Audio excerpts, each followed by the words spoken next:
Энэ бол орчин үеийн гар утас. Таньж байгаа биз? Харин энэ 150 жилийн өмнөх утас. Том ялгаа шүү. Энэ өнөөдрийн машин бас 150 жилийн өмнөх машин байна. Том ялгаатай байна шүү. Энд сайн хэрэг.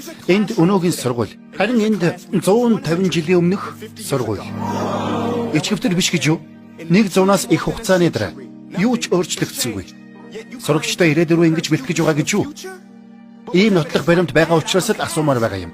Та сурагчдаа ирээдүйд бэлтгээд байна уу? Өнгөрсөнд бэлтгээд байна уу?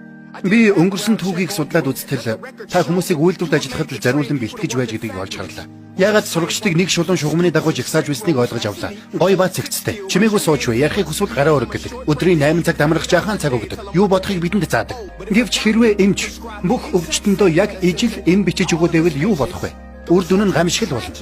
Нэг багш 20 хүүхдийн өмнө зогсож байхад тус бүр нь өөр чадвартай, өөр хэрэгцээтэй, өөр авиас чадвартай, өөр мөрөөдөлтэй ижил агуулгыг ижил арга замаар зааж эзэмшүүлэх үү? Арайчтэй. Хатагтай ноёдоо.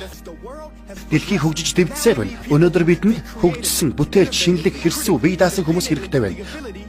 Би эмнэлгийн үйлчилгээг машина, Facebook нүрээ хүртэл өөрсөддөө тааруулан захиалж болж байхад боловсролын үйлчилгээг яг л тийм болгох хэрэгтэй. Хөгжүүлээ, өөрчлөе. Сургуулийн амин сүнсийг хөгжүүлээ.